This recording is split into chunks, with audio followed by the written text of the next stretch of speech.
and good morning everyone.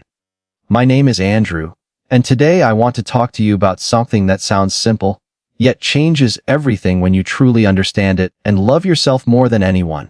Not in a selfish way, not in an arrogant way, but in a strong, honest, unbreakable way. And because the relationship you have with yourself is the foundation of every other relationship in your life.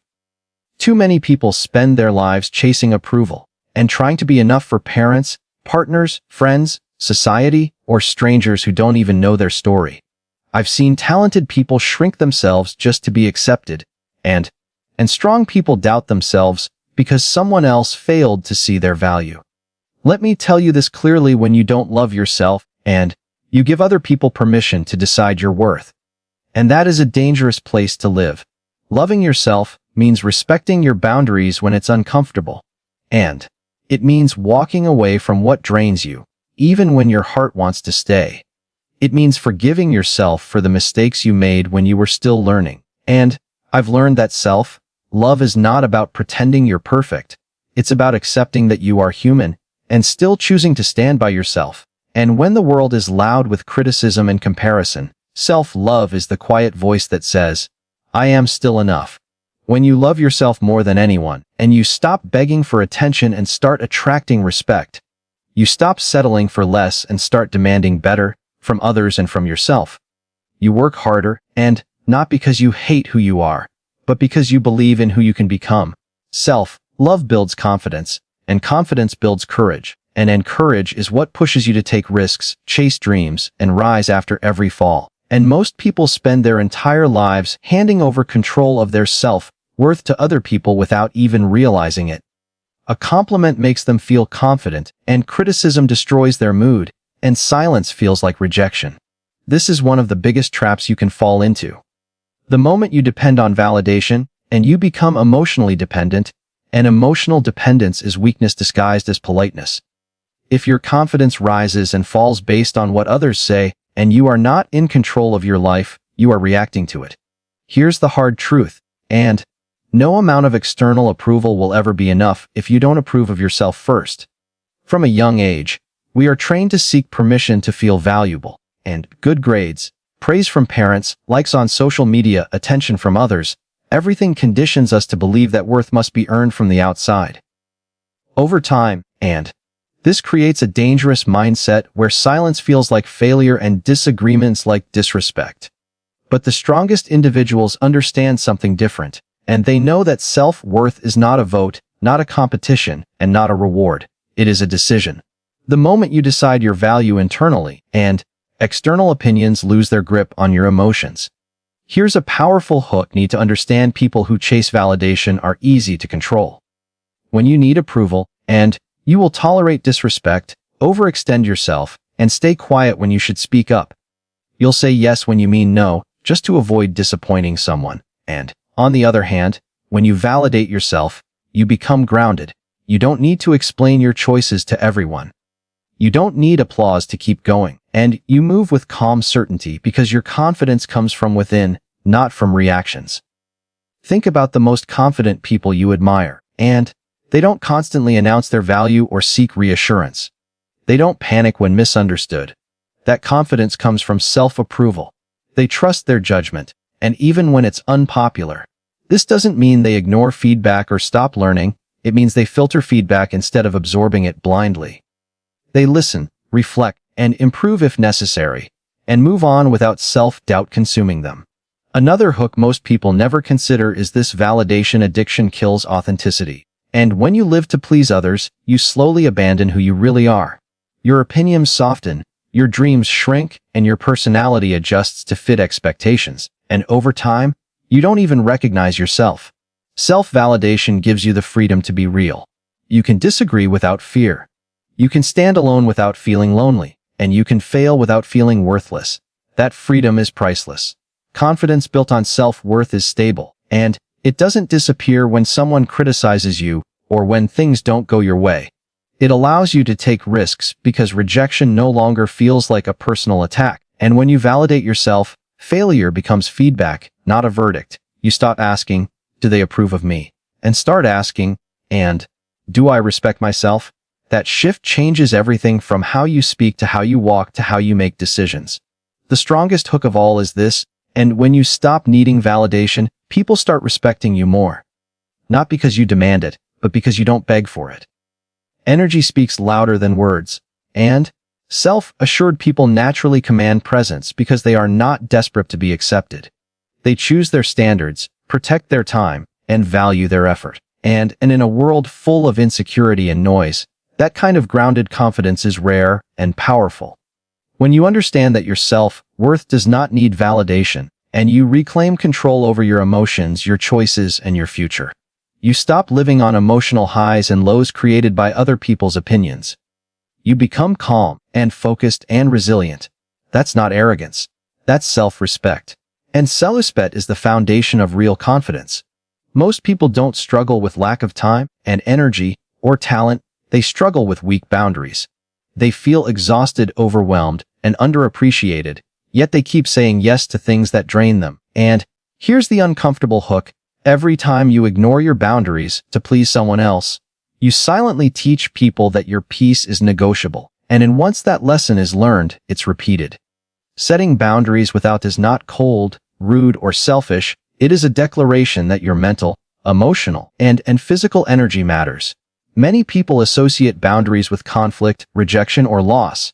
They fear that saying no will make them seem difficult or unkind. But the truth is, resentment grows faster in a life without boundaries than in one with them. When you constantly overextend yourself, you don't become generous, and you become depleted. And depleted people don't show up as their best selves.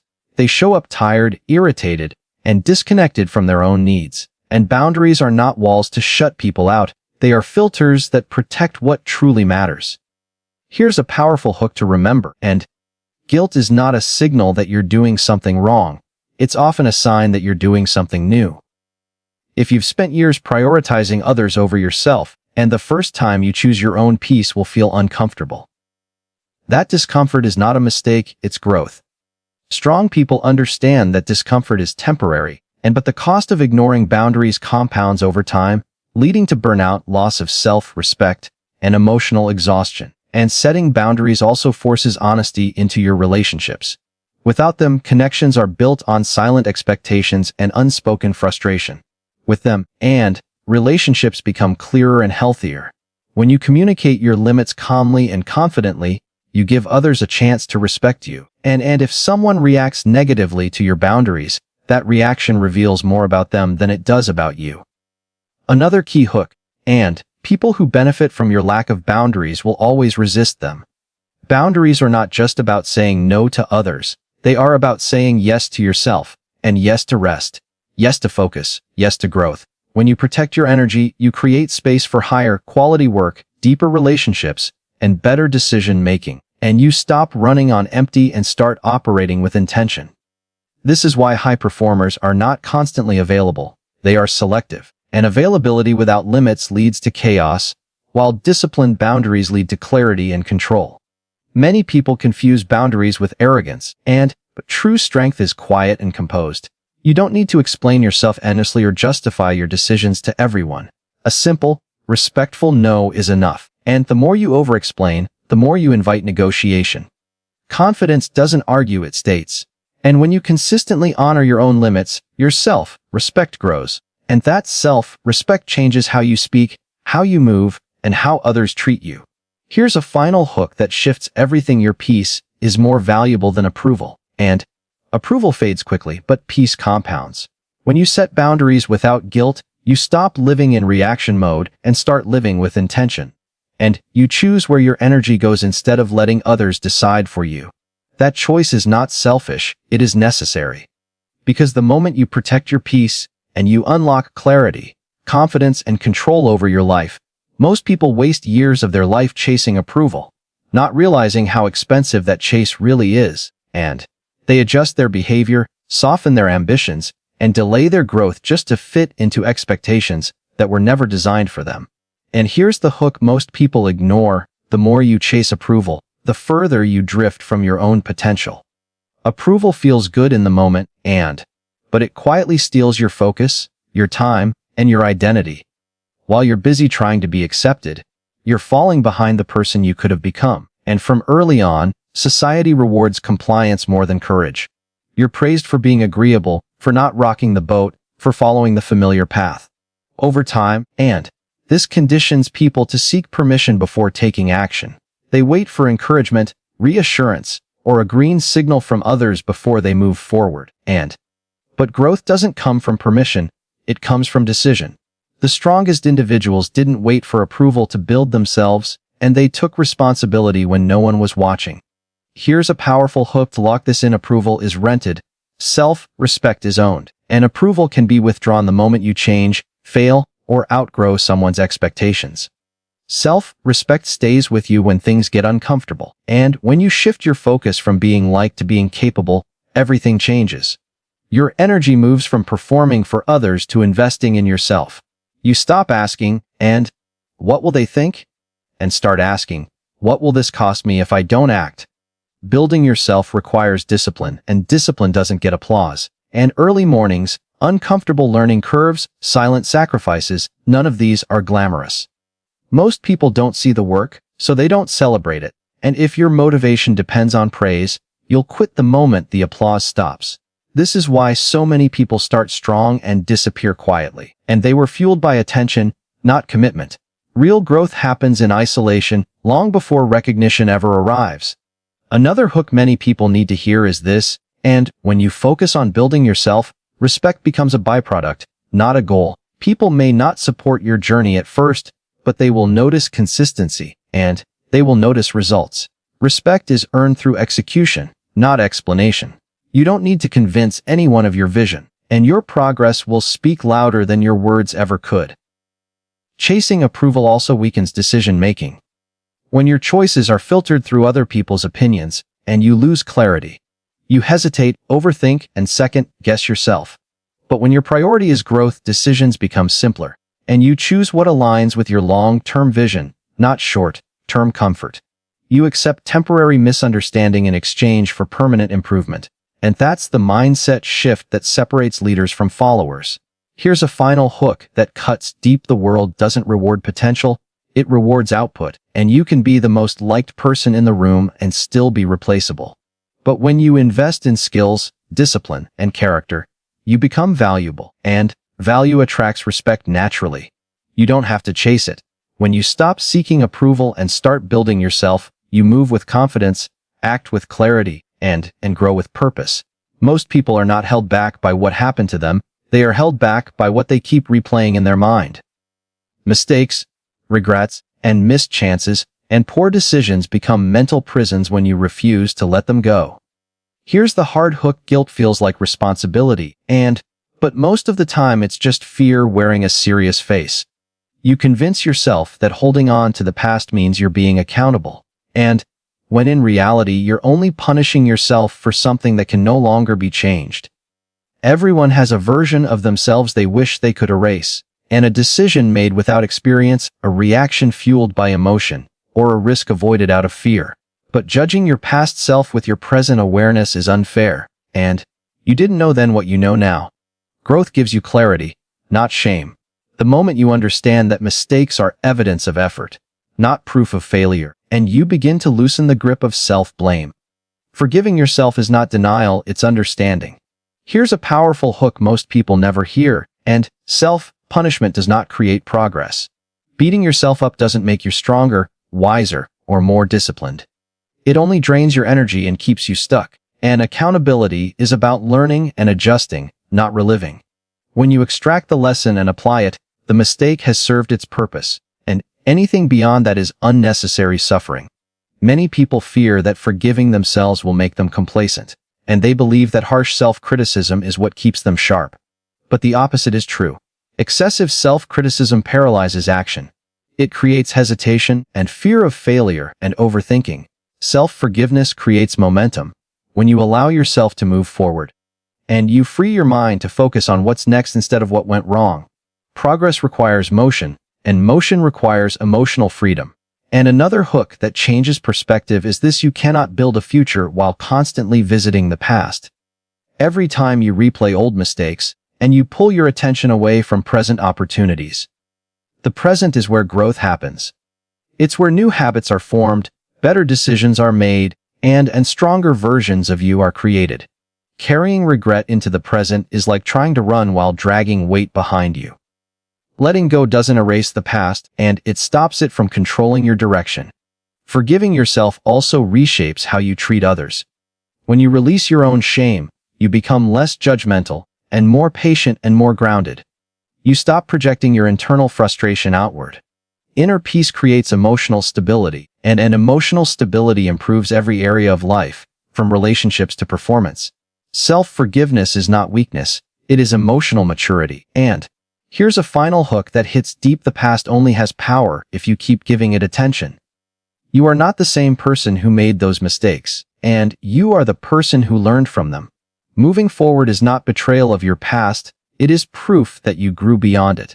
When you forgive yourself and keep moving, and you reclaim your focus, your confidence, and your ability to become better. Most people misunderstand what discipline really means. They think it's punishment and restriction or forcing yourself through misery.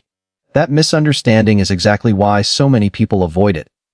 Here's the hook that changes everything, and discipline is not an act of self-hate. It is the highest form of self-respect. When you choose discipline over excuses, and you are telling yourself that your future matters more than your temporary comfort. And that decision, repeated daily, separates those who grow from those who stay stuck, and excuses feel reasonable in the moment. You're tired, you'll start tomorrow. You're not motivated, you'll wait for the right mood. You deserve a break, just this once. But here's the uncomfortable truth: excuses are loyal to your comfort, not your goals. They protect who you are today at the expense of who you could become. Discipline, and on the other hand, protects your long-term vision even when it feels inconvenient. And that's why disciplined people move forward quietly, while others keep explaining why they can't. Here's a powerful hook to lock this in: motivation is emotional, and discipline is intentional. Motivation comes and goes based on feelings, energy, and circumstances. Discipline shows up regardless. If you rely on motivation, and your progress will always be inconsistent. If you rely on discipline, your growth becomes inevitable. Discipline doesn't ask how you feel, it asks what needs to be done. And that mindset removes drama from progress. Choosing discipline is also how you build trust with yourself. Every time you keep a promise to yourself, and waking up when you said you would, finishing what you started, pushing through resistance, you strengthen self-belief. Confidence is not built by positive thinking alone, and it's built by evidence. Discipline creates that evidence. Over time, you stop doubting yourself because you've proven that you can be counted on. And that internal trust is rare, and it's powerful. Another hook most people overlook is this: discipline simplifies life. When you remove excuses, decisions become easier. And you don't debate whether to act, you act. You don't negotiate with your habits, you follow them.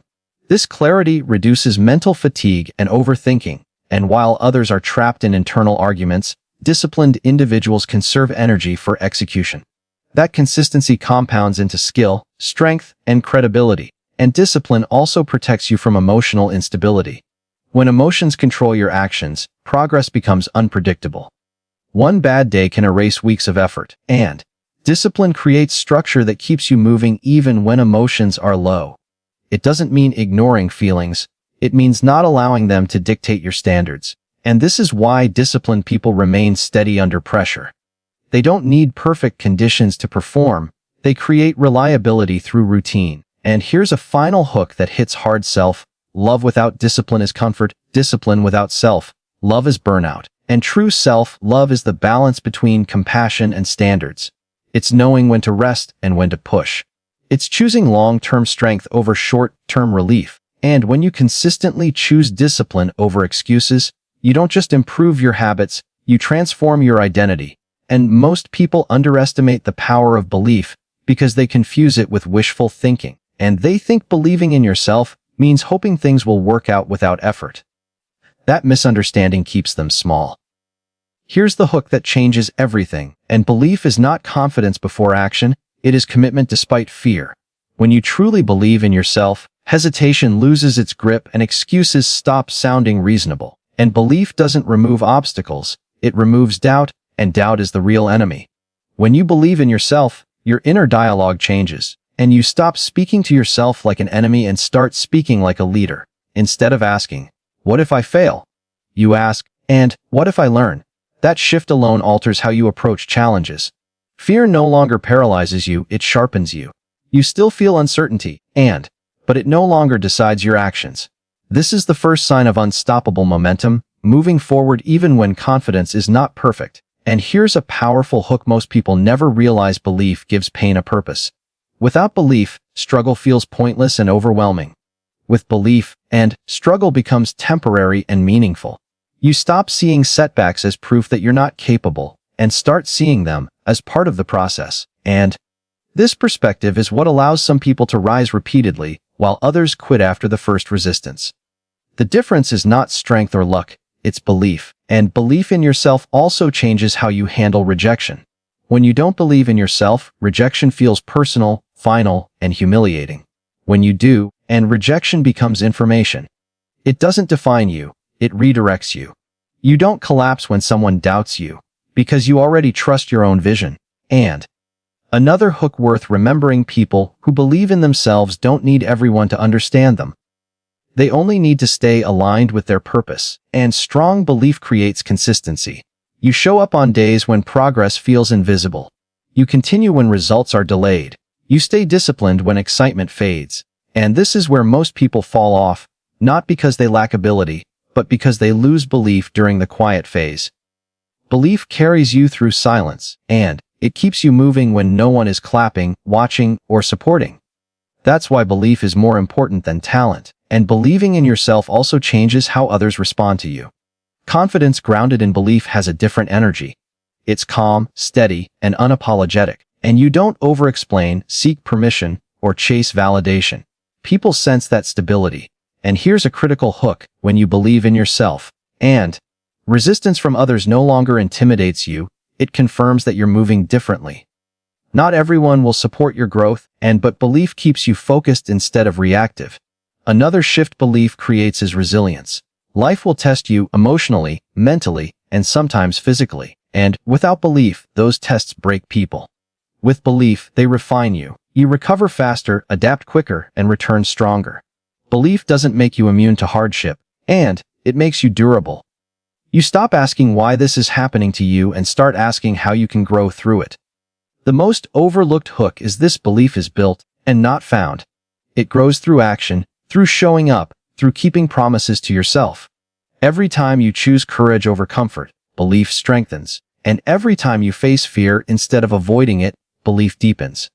Eventually, you reach a point where challenges no longer scare you, they activate you. And when you believe in yourself at that level, nothing can stop you because nothing outside of you controls your direction anymore. So today, I challenge you, look at yourself with kindness. Speak to yourself with respect. Choose yourself even when it's hard. Because when you love yourself more than anyone, you become unstoppable. You become someone who cannot be broken by rejection, defeated by failure, or defined by the past. Remember this, the strongest love story you will ever live is the one you create with yourself. Thank you.